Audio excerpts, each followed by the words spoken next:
नवाज शरीफ से एक्सटेंशन मांगने से मुतालिक मरीम नवाज के इल्ज़ामात पर हमने जस्टिस आसिफ सईद खोसा से उनका मौक़िफ़ जानने के लिए उस वक्त भी पैगाम भेजा था, मगर उनकी तरफ से कोई जवाब नहीं आया था। आज भी हमने उनसे मौक़िफ़ मांगा मगर जवाब नहीं आया।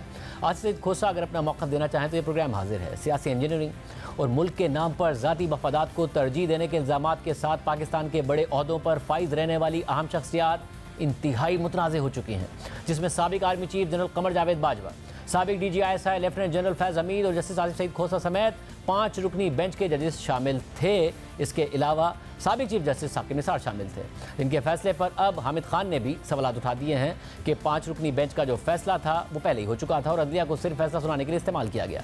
जनरल कमर जावेद बाजवा पहले ही तस्लीम कर चुके हैं कि उनके दौर में सियासी इंजीनियरिंग होती रही है और फौज अदालतों से लेकर पार्लिमानी मामला तक में मुदाखलत करती रही है। और जनरल बाजवा ने इन तमाम कामों से मुतालिक साबिक DGI जनरल फैज़ हमीद का नाम लिया और मीडिया में तफसीलात फराहम की कि जनरल फैज़ हमीद ने ही साकिब निसार के जरिए इमरान खान को सुप्रीम कोर्ट से रिलीफ दिलवाया। यानी एक तरफ नवाज शरीफ को नाअहल करने के लिए अदालतों को इस्तेमाल किया गया, तो दूसरी तरफ इमरान खान को अहल रखने के लिए अदालतों को इस्तेमाल किया गया। जबकि जनरल फैज़ हमीद ने अपना मौक़िफ़ देते हुए वाज़ेह किया था कि फ़ौज में जो काम भी होता है वो आर्मी चीफ की मर्जी से होता है। और इसी दौरान खुद साबिक चीफ जस्टिस साकिब निसार ने एतराफ़ भी कर लिया था कि वो रिटायरमेंट के बाद भी जनरल कमर जावेद बाजवा, जनरल फैज़ हमीद और इमरान खान से राब्ते में रहे हैं। सबसे बड़ा इंकिशाफ साबिक army chief general Qamar Javed Bajwa ने किया और उन्होंने ये तस्लीम किया कि एस्टैब्लिशमेंट ने अदालत के साथ मिलकर इमरान खान को गैर कानूनी तरीके से सादिक व अमीन करार दिलवाया था और फिर इमरान खान ने गैर कानूनी तरीके से हासिल किए जाने वाले सदाकत के सर्टिफिकेट को अपनी इंतखाबी मुहिम में भरपूर अंदाज में इस्तेमाल भी किया था।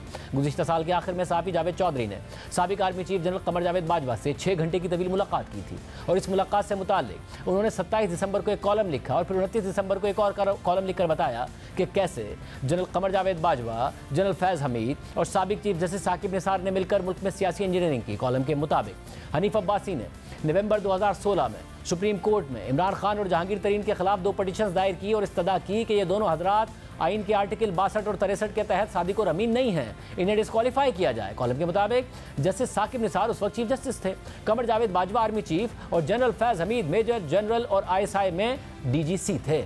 चीफ जस्टिस ने अपनी सरबराही में 3 रुकनी बेंच बना दिया। समाज शुरू हुई तो इमरान खान और जहांगीर तरीन फंसते चले गए। जहांगीर तरीन ने जनरल बाजवा से रब्ता किया और इमरान खान को साथ लेकर उनके घर पहुंच गए। इमरान खान ने जनरल बाजवा से मुकदमे में मदद मांगी। मियां नवाज शरीफ उस वक्त तक पनामा केस में डिस्क्वालीफाई हो चुके थे और इमरान खान की डिस्क्वालिफिकेशन सामने नजर आ रही थी। जनरल बाजवा ने DGC मेजर जनरल फैज़ हमीद को इमरान खान की मदद की हिदायत कर दी। जनरल फैज़ हमीद ने मुल्क के एक मशहूर वकील को अपना नुमाइंदा बनाकर चीफ जस्टिस साकिब निसार के पास भिजवा दिया। ये वकील साहब लाहौर में चीफ जस्टिस से मिले, इब्तिदाई बातचीत हुई और इसके बाद जनरल फैज़ हमीद और जस्टिस साकिब निसार की मुलाकात हुई। मगर साकिब निसार इमरान खान और जहांगीर तरीन दोनों को बैक वक्त सादिक व अमीन डिक्लेयर करने के लिए तैयार नहीं थे। उनका कहना था कि मेरे साथी जजेस नहीं मानेंगे, आप दोनों में से किसी एक को बचा लें। फैसला हुआ कि जहांगीर तरीन को कुर्बान कर दिया जाए, लेकिन फ्यूचर में उनकी बहाली की गुंजाइश जरूर रखी जाए। कॉलम के मुताबिक इसके बाद चीफ जस्टिस को 2 वकील दिए गए। उन वकीलों ने इमरान खान और जहांगीर तरीन का फैसला लिखा। 15 दिसंबर 2017 को फैसला सुनाने का ऐलान हुआ। 3:20 पर इमरान खान को सादिक व अमीन डिक्लेयर कर दिया गया,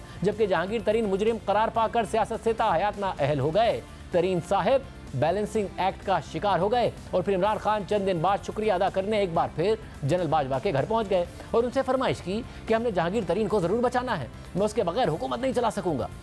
और फिर जनरल फैज़ हमीद को एक बार फिर टारगेट दे दिया गया। लेकिन फिर फरवरी 2018 में इमरान खान का बुशरा बीबी से निकाह हो गया। मार्च में इमरान खान की जनरल बाजवा से तीसरी मुलाकात हुई, उसमें जहांगीर तरीन का जिक्र आया तो इमरान खान ने कहा कि जनरल साहब आप उसको अभी रहने दें, हम फ्यूचर में देख लेंगे। जनरल बाजवा ये सुनकर हैरान रह गए और ये इमरान खान की तरफ से उनके लिए पहला धचका था। सिर्फ यही नहीं, बाद में हमारे प्रोग्राम में इमरान खान के साबिक करीबी साथी ओन चौधरी ने न सिर्फ इन तफसीलात की तस्दीक की बल्कि मजीद इंकिशाफ किया कि इमरान खान ने जहांगीर तरीन की नज़रसानी की अपील मुस्तरद करने के लिए चीफ जस्टिस साकिब निसार को फ़ोन किया था। ओन चौधरी ने यह भी बताया कि इमरान खान 2018 के इलेक्शन से पहले जनरल बाजवा से मुलाकातें भी करते थे। मैं आज आपको एक और ब्रेकिंग न्यूज़ सुनाऊं शाहज़ेब भाई। आज तरीन साहब की रिव्यू पिटीशन को भी रिजेक्ट करवाने में डायरेक्ट साकिब निसार साहब को PM साहब का फोन जाता है कि ये रिव्यू पिटीशन आपने इस पे इनको रिजेक्ट कर देना है। आपके इल्म में है और आपने खुद ने जाती तौर पर ये बात देखी कि 2018 से पहले 16-17 के दौरान इमरान खान जनरल बाजवा से मुलाकात करने के लिए जाते थे? मैंने सच बोलना है, बिल्कुल जाते थे, क्यों नहीं जाते थे, झूठ क्यों बोलूँ मैं। जैसे साकिब निसार इन इल्ज़ामात से इनकार करते हैं, मगर अहम बात यह है कि जब जहांगीर तरीन नाअहल हुए थे तो तहरीक इंसाफ के तर्जुमान फवाद चौधरी, जो जहांगीर तरीन के भी करीब समझे जाते थे, उन्होंने खुद तस्लीम किया था कि यह फैसला एक बैलेंसिंग एक्ट है। फैसले के बाद 15 दिसंबर 2017 को फवाद चौधरी ने ट्वीट किया था कि अदालतों को मेरिट पर केसेस का फैसला करना होगा, उन्हें अपने फैसलों को बैलेंस करते हुए नजर नहीं आना चाहिए। जहांगीर तरीन डॉक्ट्राइन ऑफ बैलेंसिंग के विक्टिम हैं। वाकई बदकिस्मती है। यहाँ ये सवाल उठता है कि अगर नवाज शरीफ की नाअहली मेरिट पर हुई थी या फिर अगर इमरान खान को सादिक अमीन मेरिट पर करार दिया गया था, तो फिर इस सबको बैलेंस करने के लिए जहांगीर तरीन को नाअहल करने की ज़रूरत क्यों महसूस हुई? अगर अदालतें मेरिट पर फैसले दें तो बैलेंस करने की क्या ज़रूरत है? मगर बात यहाँ भी ख़त्म नहीं हुई, क्योंकि नवाज शरीफ की नाअहली के बाद ये सवाल अपनी जगह बरकरार था कि वो 5 साल बाद फिर से इलेक्शन लड़ने के लिए अहल हो जाएंगे। मगर फिर मुल्क में ये बहस शुरू हो गई कि आर्टिकल 62(1)(f) में नाअहली की मुद्दत नहीं बताई गई, इसलिए नवाज शरीफ कितने अरसे के लिए नाअहल होंगे? इस सवाल का जवाब भी खुद सुप्रीम कोर्ट ने दिया। अप्रैल 2018 को जस्टिस साकिब निसार की सरबराही में जस्टिस अजमत सईद शेख और जस्टिस उमरता बंदियाल, एजाजुल एहसन और सज्जाद अली शाह ने एक मुत्तफिका फैसला जारी किया और इस फैसले ने पाकिस्तान के सियासी मुस्तकबिल को मजीद बदल दिया। यह फैसला आर्टिकल 62(1)(f) के तहत नाअहली की मुद्दत से मुताल्लिक था और जस्टिस साकिब निसार की सरबराही में 5 रुकनी बेंच ने मुत्तफिका तौर पर यह करार दिया कि आर्टिकल 62(1)(f) के तहत नाअहल होने वाला शख्स ताहयात नाअहल रहेगा, यानी उसकी सियासत में वापसी कभी मुमकिन नहीं होगी। अप्रैल 2018 के फैसले के मुताबिक आइन का आर्टिकल 62(1)(f) रुकने पार्लियामेंट की सदाकत, अमानत और दयानत के तयन से मुताल्लिक है। आइन के आर्टिकल 62(1)(f) के तहत किसी शख्स के खिलाफ अदालती हुक्म हो कि वो सादिक और अमीन नहीं तो वो रुकने पार्लियामेंट नहीं बन सकता। आइन में जहाँ नाअहली की मुद्दत का तयन ना हो वहाँ नाअहली ताहयात समझी जाती है। और अप्रैल 2018 के फैसले सुनाने से पहले जस्टिस साकिब निसार ने ये रिमार्क्स दिए थे कि अवाम ऐसे लीडर्स के मुस्तहिक हैं जिनका किरदार अच्छा हो। और दिलचस्प बात यह है कि इस फैसले से चंद माह पहले वो इमरान खान को सादिक अमीन का सर्टिफिकेट दे चुके थे। यानी साकिब निसार ने ना सिर्फ इमरान खान को सादिक अमीन करार दिया, बल्कि नवाज शरीफ के लिए पार्लियामेंट के दरवाजे हमेशा के लिए बंद कर दिए। यूँ नवाज शरीफ की पार्लिमानी सियासत खत्म हो गई। मगर दिलचस्प बात यह है कि पनामा केस में नाअहल होने के बाद जब नवाज शरीफ का पार्लिमानी सफर उस वक्त खत्म हुआ तो नून लीग ने इलेक्शन एक्ट में तरमीम करके नवाज शरीफ को पार्टी का सदर बना दिया। लेकिन फिर फरवरी 2018 को सेनेट इलेक्शन से पहले ही जस्टिस साकिब निसार की सरबराही में सुप्रीम कोर्ट की 3 रुकनी बेंच ने यह करार दे दिया कि आर्टिकल 62 के तहत नाअहल होने वाला शख्स पार्टी का सदर भी नहीं बन सकता। इसका फैसला खुद साबिक चीफ जस्टिस साकिब निसार ने तहरीर किया और लिखा कि पार्टी सरबराह की अहलियत के लिए भी वही कवानीन लागू होंगे जो रुकने पार्लियामेंट के लिए होते हैं। उसे भी 62-63 की शर्त पर पूरा उतरना ज़रूरी है। जो शख्स बादशाह बनने के लिए नाअहल हो उसे किंग मेकर बनने की आज़ादी नहीं दी जा सकती। नाअहल शख्स का इंतखाबी अमल से गुजरे बगैर पपेट मास्टर के तौर पर सियासी ताकत इस्तेमाल करना आइन से खिलवाड़ के मुतरादिफ है।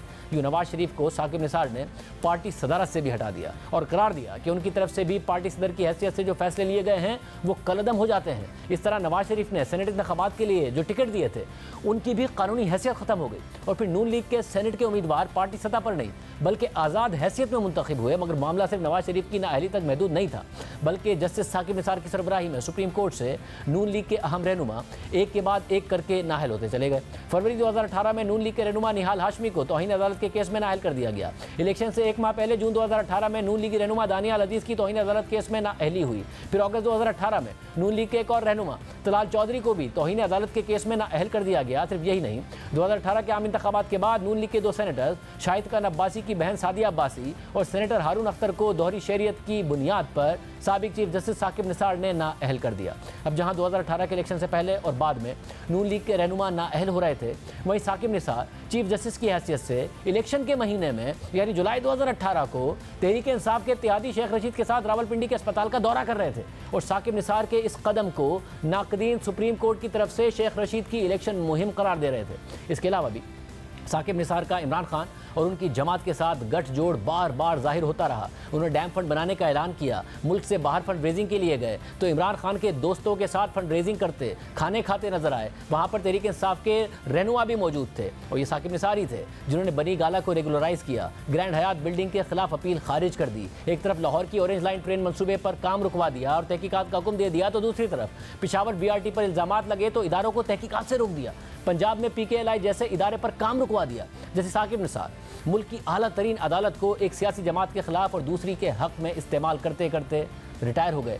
और फिर अब से कुछ दिन पहले जैसे साकिब निसार के बेटे की ऑडियो सामने आई कि कैसे वो तहरीक इंसाफ के MPA के टिकट के लिए अपने वालिद को क्रेडिट दे रहे हैं और दूसरी ऑडियो में टिकट के बदले 1 करोड़ 20 लाख रुपए से कम ना लेने का मुतालबा कर रहे हैं।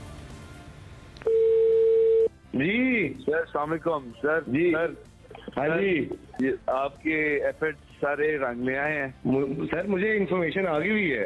अच्छा सर। हाँ जी, तो अब बताएं अब क्या करना क्या अब।